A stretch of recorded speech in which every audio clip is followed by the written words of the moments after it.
Well, hello and a very good afternoon to our question and answer session with Professor Michael Clarke. Professor Clarke, good afternoon to you. It's been a while since we've been together, but it's good to see you again. It's good to be with you guys as well. You'll notice I didn't say Iran war question and answer session because, as has been requested and as we've been thinking, perhaps we're going to have a section this week on the Russian invasion of Ukraine. So thank you for submitting your questions on that. Of course, Michael can answer all questions on all things military, so he won't be wrong-footed at all. We appreciate you joining us, as always, and for submitting your questions. If anything occurs to you as we are going along, make sure you send them to us. You can do it through the chat or on our social platforms. So let's just get started because we're running a little bit late, as you probably have noticed, joining you at 10 after 1. Our first question here comes from Hertz, and it's about the negotiations with Iran. We were just saying, actually, I was just saying to you off camera that Donald Trump's pronouncements on all of this, I've sort of started to zone out, and you have a response to why we need to still stay tuned into some of the things he has said. So Hertz asks, with all the frequent assertions that a deal is close and the notable pattern of positive and negative rhetoric come from the US and how this impacts the markets each week, is it likely that all these words could stop having such an impact? My apologies. Yes, people do tend to discount them. There's a couple of things here. One is, I'm not the only person to have said this. I mean, other analysts have noted that Donald Trump makes positive statements towards the end of the week. He does. Affecting the markets and the price of oil at the weekends, and then more aggressive statements on Mondays and Tuesdays. Today is Wednesday. He's made some very positive statements, so it's a bit early this week. And those statements are a range of things. Now, you might ask yourself, why do the markets take him seriously? As analysts, we're all pretty cynical about the things he says. And why do the markets take him seriously? And in a way, there's a very interesting there's a lot of literature on this, mainly from game theory. Why is it that very intelligent people nevertheless behave stupidly in a collective sense, that they take all this seriously? Are they stupid? No, they're not. And I won't try and go into it, but the idea is that if you believe as an intelligent analyst of the market trends, or you're a trader, if you believe that his comments will have an effect on the market as a whole, even though you don't believe them, you have to behave as if you believe them. Yeah. And so a whole series of intelligent people do an unintelligent thing because everybody else will. And there's a sort of very interesting sort of psychology of why intelligent people act stupidly when they act collectively. Not always, but it's certainly in terms of markets, there's a reason for that. I remember an American financier saying in the 2008 financial crisis, when people said, why, when you could see that this was unstable, why did you throw your bank into it to make big profits that were unstable? He said, when the music's playing, you've got to dance. You've got to dance because your shareholders are saying, "Why aren't we making as much money as they are making?" Well, especially if it's your tune as well, and you like that one particularly. I mean, just had a quick look at the market moving statements he's made. Suggested there have been at least 6 highly market moving statements that have caused the oil price to fluctuate. I mean, the first one on the 9th of March caused the oil price to drop by 14%. Yeah. Now, you say that intelligent people making seemingly doing stupid things Collectively, but I guess if you're in the markets as well, there is a way of hedging against it, and you can make money the other way by betting the other side. And the point is, it's a bit like crying wolf. I mean, it's first of all, it's peace, then it's war, then it's peace, then it's war. One of these times, it'll be true. It'll turn out that actually there is a deal, and it sticks. And if the rest of the market has moved in favour of that deal and you haven't, you'll lose money. That's the theory. So even though it's probably wrong, you do it because the rest of the market does. And in terms of interpreting President Trump, I've often said this, that some of what he says turns out to be true, and it's important because he's the president. Yeah. And then some of what he says turns out not to be true, but it's still important because he believes it and he's the president. And quite a lot of what he says is just presidential gobbledygook. It's just stream of consciousness drivel that he just comes up with at any given moment. And the problem for analysts is working out what is true and untrue but important from what is just gobbledygook, because it often sounds quite similar. And that's the issue. I mean, it's not that what he says is completely ridiculous, but only a proportion is true, and quite a lot of it is not true. But if he believes it, then it has implications. I always like to get you to do these sort of historical comparisons. I mean, and I suppose there's nothing like the period of history that we're living through now, in terms of the mass media and in terms of the way that we're all sort of interconnected. But Has there been anything? Have there been other presidents, other world leaders who've been so mercurial in their statements that they kind of whiplash you around the place in the way that Trump has? Yeah, well, there's been mercurial presidents in the US who seem to make unguarded statements that affected the market. So Gerald Ford did. I mean, he was president after Nixon, and he wasn't such a bad president, but he seemed to be accident prone, and he said strange things. He didn't seem to think through what he'd said. Teddy Roosevelt, he was actually, generally speaking, people thought a very good president. Not Theodore, not FDR, No, Franklin Teddy D. back Roosevelt, in the later one, yeah. but Teddy Roosevelt, just before the First World War in the Edwardian era. He used to say some crazy things because he was a folksy sort of chap. You know, he believed in logging and railway. He was an outdoorsman, wasn't he? Yeah. Outdoor pursuits. Yeah, and so he used to say lots of folksy sort of things and people didn't know whether to take them seriously or not. But the point is that these days everything is on social media, and so the president utters this or utters that, and he can't stay off social media himself. And so every day now we get, 4 or 5 presidential statements every day of the week, 7 days a week. Even when he's on the golf course, there's something coming out in his name or that he's put together. And you have Susie Wiles, who is the chief of staff, and she's very good. She doesn't try to, she kind of controls him as far as anybody does. And she doesn't try to affect policy. She has no aspiration to bend the policy in this way or that. But she's the person who presents him and she sort of controls access to him and so on. So she's very important. And she has a screen, quite a big screen up on the wall with all his social media postings as they come through from 6:30 in the morning. They start coming through. And she, apparently she looks at them and she says, oh, goodness, what are we going to do about this? And so as she sees them coming through, and she can see some of them which are obviously going to have a very poor effect or be misinterpreted, and then she tries to throw her weight against it by inviting somebody else to make another post, or she tries to mitigate it. But she always says, she did a big interview with Vanity Fair. I've got it in front. I was about to recommend. Oh, have you got it? Yeah, well, it's brilliant. Just exactly that she lets Trump be Trump. That was her whole. Got to let him be, and that's what she famously said in that. And I think she regretted having this quoted. She said, she says he has the mentality of an alcoholic. Yes. Which, insofar as you can never quite tell how he's going to behave. Yeah. And he's not. He's a teetotaler. He doesn't drink. But he has the mentality of an alcoholic in the sense, A, he thinks he can do anything. And B, he kind of thinks there are no consequences. Like an alcoholic, they think that they can get away with things and they don't think through consequences. So she says he has this manic enthusiasm for what he wants to do without thinking through what the consequences might be. And she said, so it's like, in a way, dealing with an alcoholic. I think she regrets having said that, or to be quoted having said that in Vanity Fair. But it's quite incisive, really. Yeah, I think it's a really insightful comment. And it gives us a sense of sort of understanding as to why he behaves in the way he does. And as I was saying, and the other thing to say about this, just bringing it back to Iran, is that because he's in a corner now, politically, he's in a really difficult situation that he's walked himself into. And so these wild statements, in a sense, get wilder and more unhinged because he's in a corner. And so, a week ago, he was saying this deal's got to involve the Abraham Accords. 2 months ago, he was saying that the war in Iran will involve the Kurdish. There'll be a Kurdish militia. That was a crazy idea. Every now and again, these completely crazy things come out, and as he gets more cornered, so he's reaching for anything else that can kind of change the hard reality that politically America is losing this war. Militarily, it can't lose, but politically, it is losing. It's losing the argument, and it is losing the ability to create a deal which will achieve even his fairly minimal objectives. He might pull something out of it, but what he will pull out of it will be far, far less than what he talked about on the 28th of February when he went into the war and made that 8-minute statement of this is what the war is going to do. Regime change. We don't hear that anymore, do we? Of course, because the regime is there and it's harder and perhaps more belligerent than the one before. Before we move on to the next question, Michael, just on that analyst thing, I said as a journalist, I find it hard to keep up with all that Trump has said and have started zoning some of it out. This is your profession to analyse what they are saying. So do you go through line by line every Truth Social and sort of read it through and then sit back and think, what's he meaning by that? What's he meaning by that? And then do the next one. How does it work? I don't go through everyone because a lot of them are on domestic issues and personal feuds and so on. And I think they are what they are. And I just read the secondary accounts of those.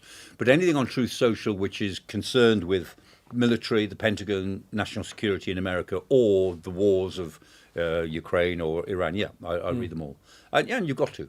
And to be honest, I mean, a lot of people say to me, is it when you always listen to the Today programme or the World Service from 5 o'clock in the morning, why do you do it? And it isn't just a sort of commitment. It's a bit like a daily trip to the zoo. It's like you go to the zoo and you see what the animals are doing. Which animals making a noise this morning? Which animals are asleep? Yeah. Which animals being aggressive and pouring at the bars? I mean, it's the same with all politics. It's like a trip to the zoo, and you watch it and you think, oh, this animal's doing this and this animal's doing that. You do feel detached from it. It can't be completely emotionally detached from war issues and war and peace. But when it comes to political manoeuvring that you see, you feel, you hear every day of the week from early on in the morning, it's like it's my daily trip to the zoo. The reason we do it is because everyone loves going to the zoo. Yeah, exactly. And you'll never get bored of it. They all behave differently. Yeah, you never get bored of going to the zoo. Yeah. All right, let's move on to the next question then from Thomas O. Scarborough. Do you think Iran is stringing Trump along? And if so, do you suppose that Trump will eventually wake up to it? Well, he's very aware of the fact that the Iranians are very good at stringing people along, and that's what they've always done, and that's what they're trying to do now, and I suspect they're probably going to succeed to some extent, that they'll start a process of negotiation, as they did before, with the JCPOA in 2015, the Iran deal that Obama got. And they thought, that Iran deal, again, I've said this before, was actually much tighter than they expected it to be. And that Iran deal... The Iranians at the time thought it was going to. Yeah, they thought, the Iranians at the time thought, we'll be able to do all sorts of things under this deal. Yeah. And they couldn't. The IAEA were onto them, as were the other partners in the group that got it together, the quintet of players. And they were not able to play games. They did try, of course, but they weren't able to play the sort of games that they would have expected to. But they're very good at playing games on these deals, and that's, I'm sure, what they're trying to do now. And they're very skillful at it, and that's the point. They're much more skillful than the American team, who are all, high-ranking amateurs who've come from different areas. None of them are professional diplomats. And so what you've got are these hard-nosed Iranian negotiators who know how to negotiate. And they've negotiated with Russia and Turkey and China, and they've done these things, really tough and brutal. And they figure that although they're on the wrong end militarily, that they can outlast Trump politically, and that they can create a series of arrangements whereby they say, okay, we'll talk about this and we'll talk about that, we'll talk and talk and talk, and then we'll see what sort of elbow room we can get. Now, and they'll make a commitment, not to have nuclear weapons, because they've made that commitment for 20-odd years, and they don't believe it, and we don't believe it either.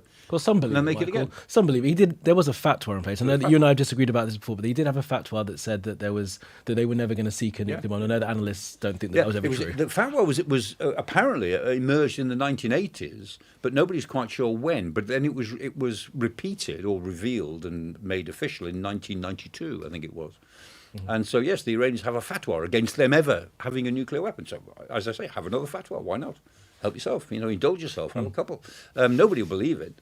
And there you are. So if they want to repeat the lie they've been telling the rest of us for 20-odd years, repeat it. If that gets us off the hook, fine. And we'll continue to not believe you, and we'll continue to check out what you're doing, and we'll call you out on all the cheating that we know you will go in for. But that's probably what we're looking at now, is some sort of arrangement whereby the United States agrees to some commitments, and then we spend the next 5 years sort of checking on all the cheating. And the point of Thomas's question as well is, will Trump get wise to it? I imagine he's already wise to it, but perhaps he just doesn't see a way to manoeuvre them around. That's exactly it, yeah. I think that's exactly the point. I mean, he assumed that they'd be dealing with a new Iran by now. He assumed that there would be regime change. I mean, he seemed to believe, for whatever reasons, and Netanyahu seemed to convince him before the 28th of February, that just one push would push this regime over, and there'll be a new situation, like Venezuela, but much more so. And Venezuela is not that new a situation, I have to say, but you know what I mean.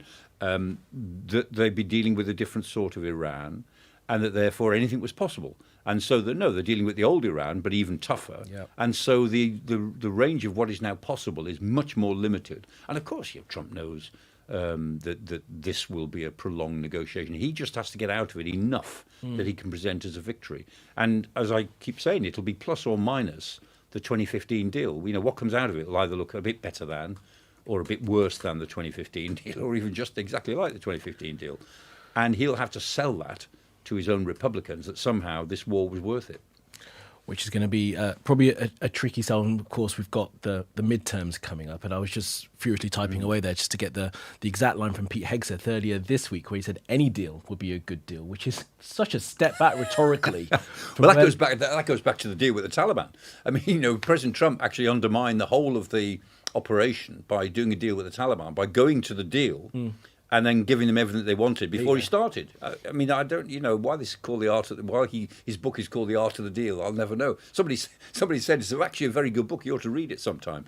I'd be fascinated to read it. I mean, I shamelessly admit I haven't read it, but I think it would be a fascinating insight. He's a lousy deal maker because he might be good in real estate, but he's lousy in the political field because he takes these positions so everybody knows what his position is.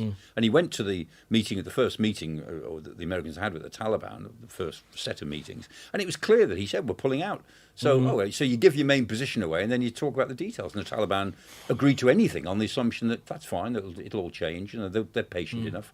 And then Biden was left with making what is a very, very bad Trump deal, and he made it worse by the way in which he handled it. Well, that was terrible, and Trump, of course, hit him over the head with it. Exactly, but it was Trump's deal. It was Trump that undermined the American and Western position in Afghanistan by announcing in advance that whatever happens, we're getting out. Well, of course, that was 2019, 2018 Trump, when foreign wars for the United States were a bad idea. That's right, yeah. Until this new iteration of him.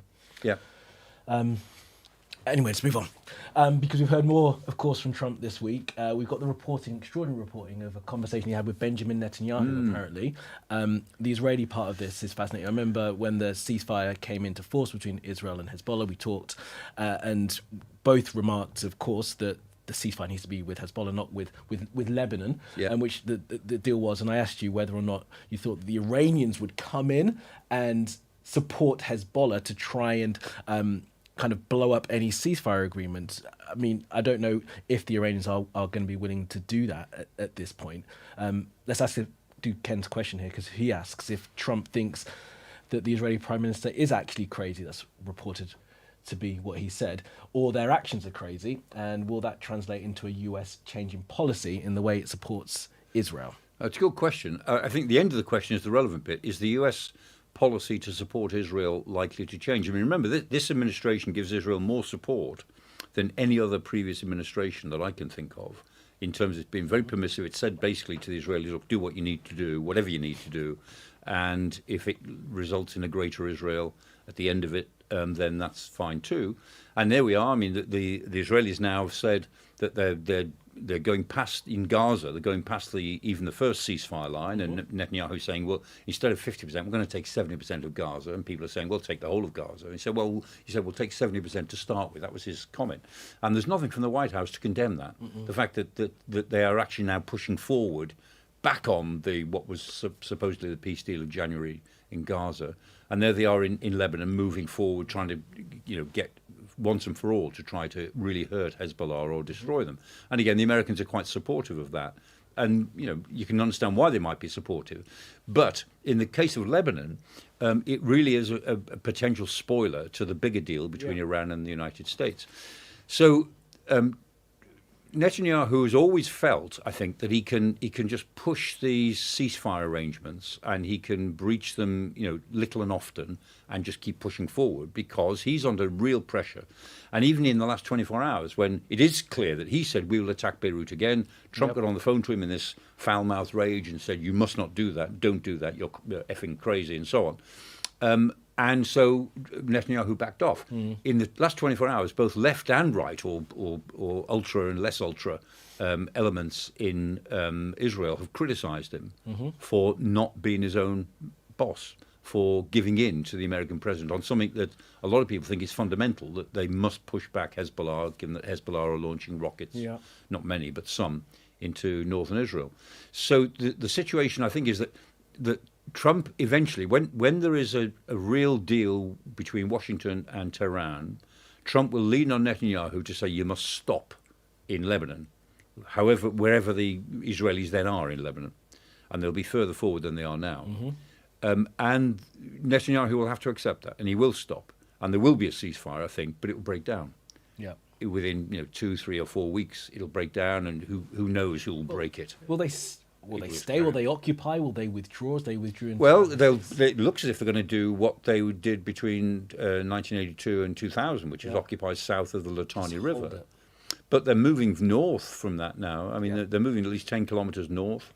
Beaufort Castle, of course, has been taken, and that's quite an important thing. So the whole strategy in Lebanon is a repeat of that 1982 strategy that didn't really work, and then a 2006 strategy that was a 35-day war that explicitly failed. Same thing. Now they're doing the same thing again.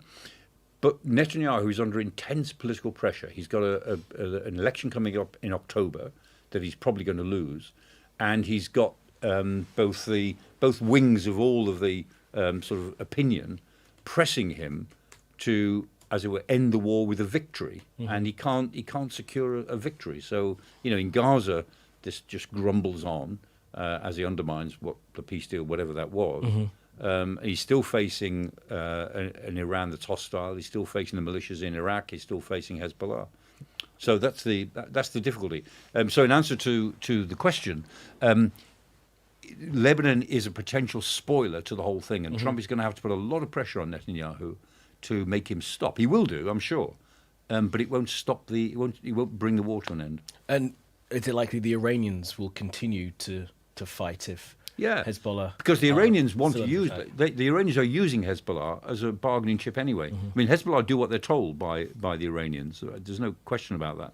And the Iranians, it suits the Iranians to have Hezbollah pushing Israel all the time, because for the Iranians, Hezbollah is a kind of tap. They can turn it up or turn it down. What Hezbollah are told to do or advised to do, and there isn't much discretion that Hezbollah have got over that, to be honest. Just a question quickly, Michael, on Israel's ambitions here. There is this talk, and I'm sure our viewers are aware of this idea of this greater Israel, which is Gaza, the West Bank. Is part of Lebanon, and Golan Heights is part of that, but is there more of Lebanon that's part of this greater Israel that the right-wing Israel have in mind? Well, it's certainly not stated Israeli policy, but it's what the right-wing in Israel say, because they say, look, up to the Litani River, and if you look at the security zone, northeast, including Mount Hermon, which is in Syria, and protecting the Golan Heights, which are annexed by Israel, but legally they're Syria. But the Israelis are going to hold on to that. And if you look at it on a map, it makes perfect security sense for Israel to move into southern Lebanon up to the Litani, and then northeast right up to the Syrian border, and include Mount Hermon, and include some of the buffer zone they've established inside Syria, which doesn't put them all that far away from Damascus. And then that protects the Golan Heights. You fortify it and you hold it. Yeah, and you hold it there as a bigger northeast border, as well as moving back into the whole of Gaza and pushing the Palestinians out somewhere, probably into Sinai, whether the Egyptians like it or not. That's talked about actively. I mean, it's not just a fringe thing now. It's talked about actively, but it's not government policy. But in a way, there's a security reason for all of these things. If you had an Israeli spokesperson sitting here, he or she would say to you, we have to do it, we have no choice. And that's why the greater Israel, like the British Empire, it will be acquired in a fit of absent-mindedness. They always say the British Empire was acquired in a fit of absent-mindedness, because everything you had, once you got, India was the jewel in the crown. I mean, that was really important to the empire. But to protect India, you had to have control in Afghanistan. So you moved into Afghanistan. And to protect the route to India, you had to have control in Egypt. But to protect Egypt, you had to have control in Sudan. And to protect Sudan, you had to have some influence in Ethiopia.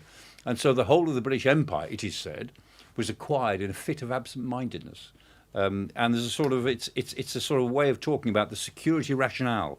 Every security zone needs another security zone to protect the first security zone. It's like imperialism begets imperialism, and you keep on going. Great answer. All right, let's move on to a little bit about Iran's nuclear ambitions. We kind of touched on it, but there's a question here from someone called As Told Ed, who asks, does Iran really need a nuclear weapon now? They appear to be causing more than enough issue without such a weapon. Yeah, good question. I mean, I think the Iranians have been startled by how easy it is to control the Strait of Hormuz and what effect that has. And people have said, look, this is as good as a nuclear weapon without all the fallout and without the dangers of it and so on. And that's certainly true. What the Iranians are determined to have is a civilian nuclear program, a civil nuclear program, because everybody else can. And they said, look, we are a member of the IAEA. We signed up. We even signed up to the additional protocols of the IAEA, which was a good thing. And why can't we have a civilian nuclear program? That is our right. We are a sophisticated, well-educated, technological country. Why shouldn't we do it? And it's hard to argue against that, to be honest. The idea of a nuclear weapon is something that goes back to the Shah of Iran and then to the Islamic Revolution. That they wanted it both as a symbol and as an ultimate guarantee that they'd never be defeated. And that's what it seems to represent. And that's why the North Koreans want a nuclear weapon. And it's why the rest of us who have got nuclear weapons, that is our rationale to say, if we were ever facing complete national disaster, at least we have the option to use it. Whether we would or not, who knows? But we have the option. We all say that.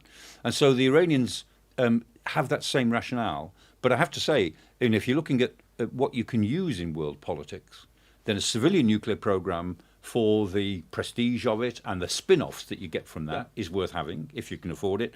And the Strait of Hormuz is a terrific pressure point, which we all knew existed, but was never activated until now. And this war has activated that pressure point to a degree that I think I don't know that it's surprised anybody who took any interest in it, but I think the speed with which it's had an impact has been interesting. It's been war games, and we've spoken about the war games before, and it always ends up with the Strait of Hormuz being a pressure point. Do you think the Iranians knew the sort of the card that they had to play, and they could play it quite so well? Did it come as a surprise to the regime as well, do you think? Yeah, I think, well, they did see it as a card because they rearranged, knowing that they were under pressure from some sort of Israeli or American attack at some time in the future. They invested in these drone boats, ways of planting lots of sea mines, in tens of thousands of sea mines that they could use, sophisticated ones, and in mini submarines, not all of which have been located yet. So they obviously thought this would be a card they could play, and I suspect that they didn't think that they would sort of pull the lever all the way first time, but they did. And so within a week of this war starting, the Strait of Hormuz was a major problem. So yeah, they thought of it. I'm not sure they will have thought about activating it quite so completely as they did, but that's what happened. Well, however, whatever they think of that, the way they've played it has been absolutely perfect, because, of course, the reality is that ships are unable to pass through because the Iranian blockade is That's the in point. place. You don't need to close the straits in any physical sense with barriers or chains or mines, sea mines. You only have to make them dangerous, and that's what they did. And they've used mines as well. But I mean, the idea that you can make the straits dangerous, we knew that from the Bab el-Mandeb Strait with the Houthis attacking shipping at the bottom of the Red Sea. And so the Iranians always thought about this, and they'd thought about it for a long time. But I think, they might have been pleasantly surprised by how quickly it has worked. Final question here from Mark from Hong Kong on Iran. Mark starts his question with some praise for you, Michael. Excellent, thought-provoking war analysis, Michael. And then thank you, 2 exclamation points. So he's really very thankful. Thank you. Now, Mark asks, what do you think at this stage is the most likely end game for the war, and why? Okay, I think the end game is a long ceasefire, something that's called a ceasefire but just gets longer, and a negotiating process which gets very fraught, but which is not driven to a crisis point. So I think that's what will happen between Washington and Tehran, and the world will say, well, that puts the Iranians on top. The Iranians have politically won this confrontation. The Americans have lost the confrontation. I think that's the most likely occurrence. Within that, when it comes to after the midterms, and we'll see what the situation that President Trump is in after that, there's always a tendency that Trump might go back to a more aggressive policy, militarily aggressive policy, but we'd see how that would play out in different circumstances. But I think the end game is an open-ended negotiation which puts the Iranians in a position to have survived, to have won politically, and to be able to go back to what they were doing before, which is just spin things out. But the cost that the rest of us bear, apart from the immediate economic cost that we're all bearing, is that the Strait of Hormuz will never go back to being what it was. That I don't think, even if they say, let's go to the status quo ante before the 28th of February. The Strait of Hormuz is from now on a completely open international waterway. Nobody has the right to interfere with it. We could say that, we could declare it, but we now all know that the Iranians could make it dangerous again immediately. They could take a decision, and 24 hours later, a couple of pot shots at shipping going past, and everything would stop. So the Strait of Hormuz will never go back to being the waterway that it was, because we've been through this process. And as you said before, when we've talked about this, Bab el-Mandeb has still got people going all the way around the Horn of Africa to avoid it, which is far more expensive. And they like to start building pipelines just so not to have to use the Gulf. Lots of things will happen, So shipping companies will get used to it. So some shipping companies will feel it's okay to go through the Bab el-Mandeb Strait, it's okay to go the Strait of Hormuz. We are sufficiently neutral. The Chinese won't worry too much. Their ships will not be impeded for all sorts of reasons. So that will happen. There'll be more pipeline building, more alternatives. Companies will use road and rail a bit more. The Belt and Road Initiative of China will get more important. This is the sort of land initiative from China through to Rotterdam, in effect. That will become more important. So things will happen as a result of this. And the effect that the Iranians have had on the Strait of Hormuz will tend to wear off as everybody looks for alternative options. But that's the point. We won't go back to where it was. Never will. All right. That concludes our section on Iran for this week. Let's move on to our section on Ukraine. And thank you again for the questions. I think it is time to start looking in more depth at Russia's invasion of Ukraine. Just earlier this week, another huge air raid by the Russians. I mean, air raids for the past few weeks that have been in the hundreds, over 600 drones, hundreds of missiles. They're starting to use this hypersonic missile as well, this Zircon, which has been used a couple of times. Eight of them 2 days ago, Which sent me into a Google hole about hypersonic missiles and just how powerful they are. They're an incredible weapon, which we might have to do a whole nother series on. But let's go to the questions here. John B asks, with Russia suffering over 1 million reported casualties and Ukraine increasing its long-range strikes into Russia, is the conflict entering a phase where Ukraine holds the strategic momentum? Well, the pendulum is not swinging inexorably in Russia's favour. On the battlefield, the Ukrainians are now doing better than the Russians. The Russians are still taking a little bit of territory, about a tenth of what they were taking this time last year on a month-by-month basis. And the Ukrainians are winning back more territory than the Russians are taking, though in slightly different places. And you look at the battlefield maps, as I do. I mean, even places like Kostiantynivka and Chaziv Yar, which the Russians have. I mean, Chaziv Yar. If you looked at the map briefly, you'd say, "Oh, the Russians have taken Chaziv Yar," which is quite important high ground. But then look at it a bit more carefully.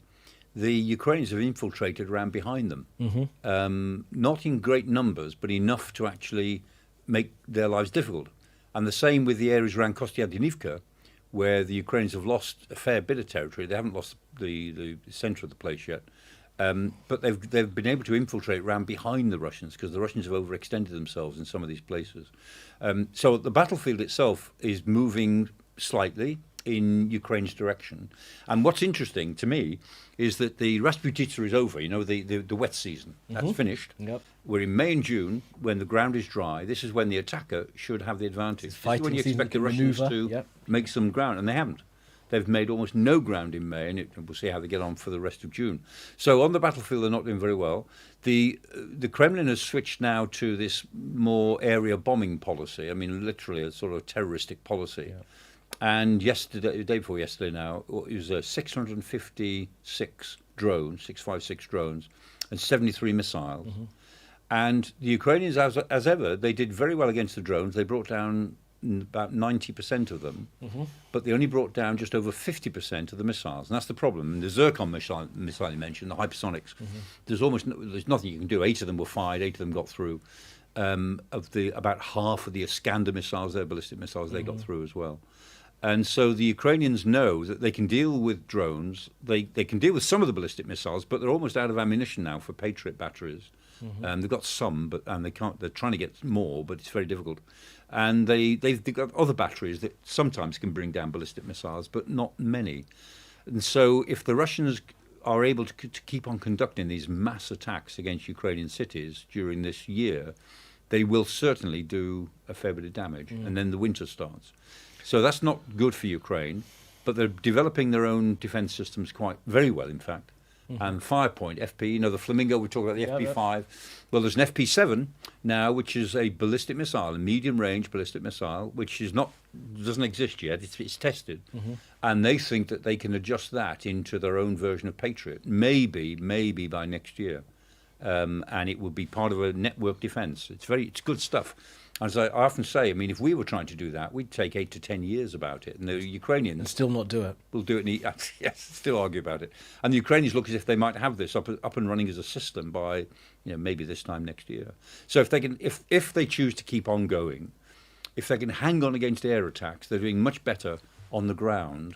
And they'll continue to do better on the ground because conditions are moving in their favour. But I have to say, in answer to the main question, is the pendulum swinging decisively back to Ukraine? No, it isn't.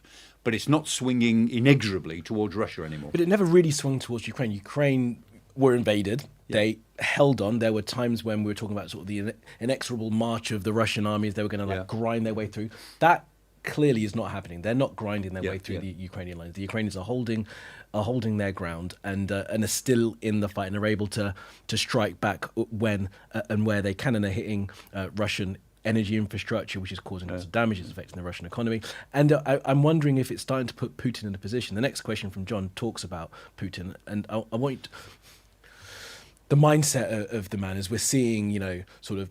I mean, this last air raid was telegraphed quite heavily. They said that a big response was going to come because they blamed the Ukrainians for hitting. That's right, for Luhansk. Right. They said a dormitory in Luhansk. Dormitory had been hit. And Ukraine said no, it's a command and control centre for drone operators, which is probably true, but we don't know. But it's this ramping up, and it seems as if sort of at least twice a month, if not more than that, Russia is able to send these huge air raids of hundreds of drones. Yeah. When we started talking about the 50, 60 drones, 50, 60 was a lot. Yeah, 100 was a lot. And it was just going up, and eventually we're going to be at 1,000. So my question is about Putin then. Does he have the capacity to be able to keep this up, to be able to keep sending hundreds and hundreds and hundreds? And does he get to a point where they exhaust the Ukrainians' defensive capabilities? I don't think they'll get to the point where they exhaust Ukraine's defence capability, because that will improve with their own stuff that is coming through. Even though I think they're facing some really hard months ahead in terms of air attack, but by, let's say, the end of the year, this time next year, I think Ukrainians might be in a much better position in terms of air defence. And we'll see if the Europeans have come through with more than they have so far. That would be very useful and helpful. But the Russians are definitely hurting now with the war. The economy is really stalling. The war production has plateaued, as we always knew it would. And, I mean, Putin is under increasing pressure, and there's a lot of stories coming out of Russia now about the discontent with the war. I mean, there's not going to be demonstrations on the streets against it because people can't. But the elite and the oligarchs are all feeling uncomfortable, even those who've thrown in their lot with Putin and got to stick with him. That is getting more difficult. And, you can see the issue that people are very irritated by the fact that Moscow and Petersburg are now affected. The airports are closed down regularly because of air attack, even not very effective air attack, but drone attack from Ukraine. The telegram channels have been halted, and that really annoys people in Moscow. And some of the telegram channels have been reopened again so that people can do business. Those who rely on telegram for their orders, for caterers and that sort of thing. But nevertheless, the idea that the government is having to close down the main communications channels. They're trying to make everybody go into this Max one that the government run, and nobody trusts it. Everything app. Exactly, yeah. And for very good reason. A, it's not very good, and B, where it works, it gives the government complete, visibility of all your life. And so that's not very popular.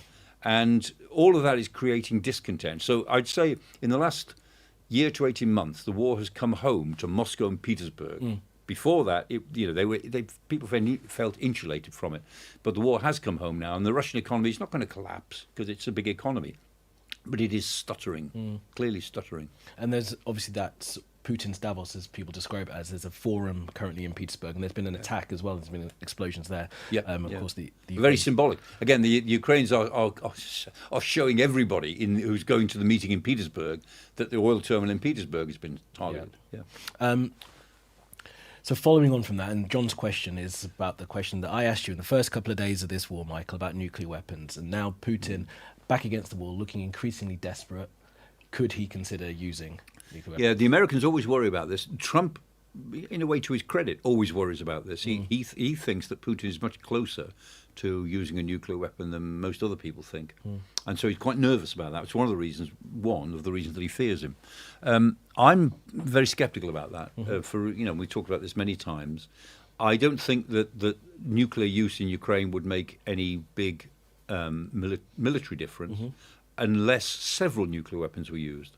One nuclear weapon, even a big one, in such a big country would not turn the military tide unless it was used purely as terror to drop it on Poltava or Kharkiv or something like that in order to kill as many civilians as possible. And Putin would then be the greatest war criminal of the 20th or 21st century. And I'm not sure that's a reputation that he would want. And even then, I think the world would turn so decisively against him and against Russia. Even the Chinese would pull the plug on him for that. This nuclear taboo, the taboo against nuclear weapons, is very strong, thankfully. It will wear off someday. But nobody wants to be the one to press the button, however desperate. So I'm very sceptical. And tactical nuclear weapons, again, there's no indication. The Russians talk about these things all the time. There's no indication that they've done anything about it. Now, security people would know if they saw anything. It'd take a couple of weeks for tactical nuclear weapons to be got ready. And no indication that anything has. I mean, what Putin does do, you see, he threatens nuclear issues all the time. He talks about Russian nuclear weapons. And every time something comes out in the West he doesn't like, he says, oh, well, this increases the danger of war. And, of course, war may be nuclear. He's found a way of frightening everybody by talking in nuclear terms. But when it comes to it, maybe I'm complacent, but I'm quite relaxed about that because I don't think that any of the real thresholds could be crossed in this war that would make a difference. And if there were a military rationale that would make a difference, I'd take it more seriously. But I cannot find a military rationale that would put the Russians in a better position for using nuclear weapons. As I asked you with the Iran situation, can I get you to give me a broad thought about having a person like Putin with those weapons backed up against the wall? Now, sort of historical context as to how we've seen dictators, authoritarian leaders behave when they find themselves completely sort of surrounded and hemmed in and perhaps feeling like they have to do something that will turn the tide of war in their favour. I can't think of examples of something quite as dramatic as that. I know what you mean, like a non-nuclear version of that.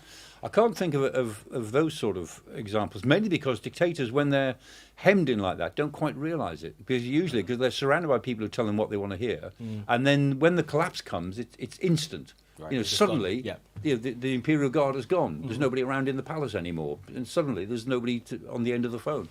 When dictators are under real pressure, the rest of us can see they're under real pressure, but usually they don't see it. Or they always think there's going to be a way out.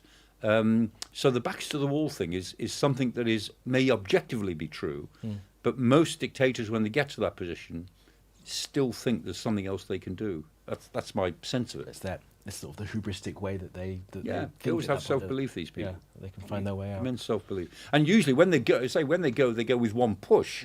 Say the Gaddafi regime in Libya, but say it was one push. I mean, it was a month of operations, but the guts had gone out of it. Yeah. Saddam Hussein in 2003, the guts had just gone out of it, and you had people, within hours of the collapse of Baghdad, were still saying everything's fine. I mean, Comical Ali, remember him? Comical Ali, yes. As they call him. There was Chemical Ali, who was the chemical man, and there's the spokesman who was calling Comical Ali. Yeah.